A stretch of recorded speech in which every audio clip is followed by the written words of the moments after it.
And we've got the rig now being folded up. I don't know if you can see this. Let me get you in close. I'm on night vision, so it's going to be a bit jumpy. But yeah, the rig's being folded up. It's Sunday night. Let me get up on the podium for you. Oh, just have to look out the window. And we got this. There you go, that. It's been collapsed. The gantry's just being angled up now.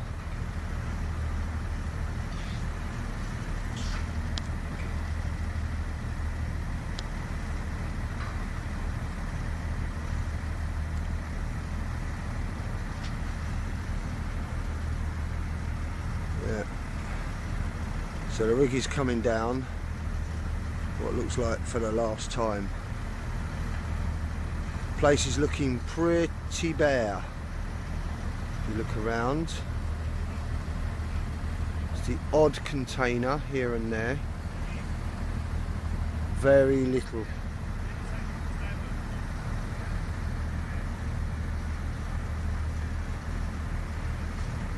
So I would expect this to go out tomorrow morning. If this is coming down, there'll be a truck coming with no flatbed, and it'll just hook up and probably take this out tomorrow morning. And I, for one, will be like, thank fuck.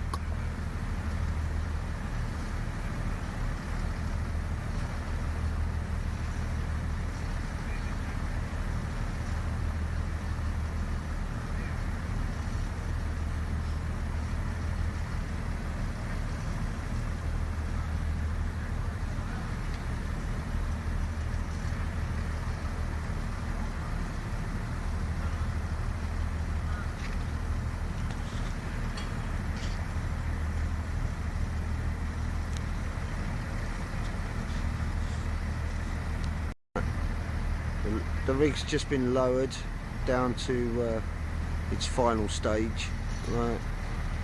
And we expect that to go horizontal in the next half hour or so. Right. Hopefully we'll catch it, but we'll just have to wait and see. They are moving at a pace, as you can see.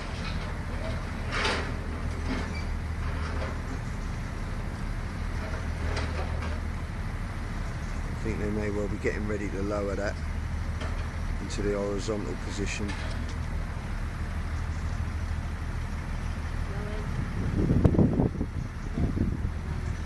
Yeah, and here we go. Looks like she's coming down.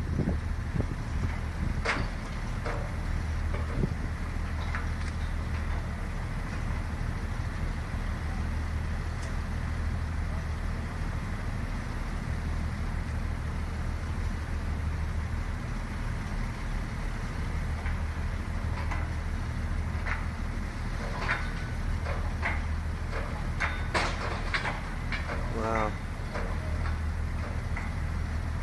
Clank, clank.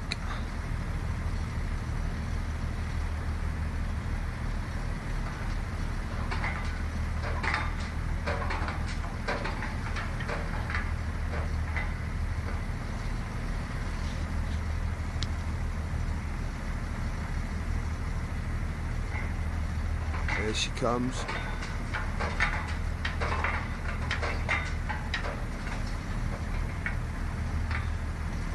They've had nothing but trouble with this rig. It's jinxed. Because they've had trouble with the pipe stack gantry. And as you can see there now, look, they're giving it a good old shake.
And she's down.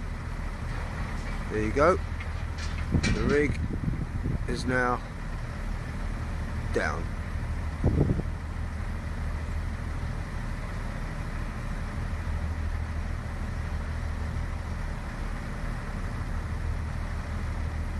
Okay, there you go. More later.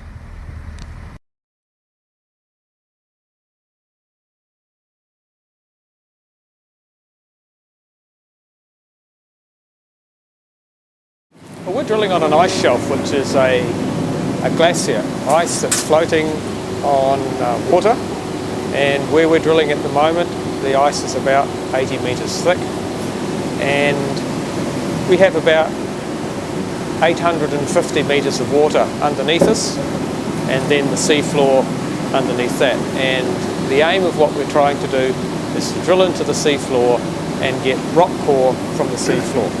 This is the drill head. It's what drives the drill pipe, what rotates it. That's the head.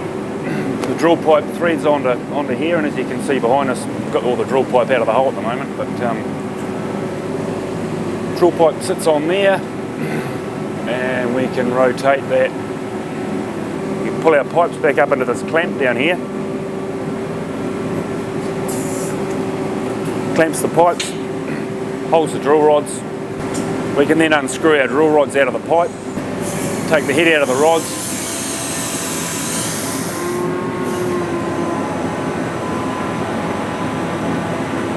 so what we do when we're drilling, we can do a 3 metre core run at a time.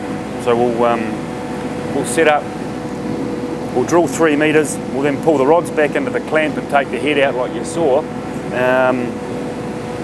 Rather than having to pull all the drill pipe out to take the core out, we can actually run a tool down on the end of the wire line. Coming up a little bit. So what we'll do is we'll take the head off the pipe and we run this tool down. We call it an overshot. It's got little latches inside it,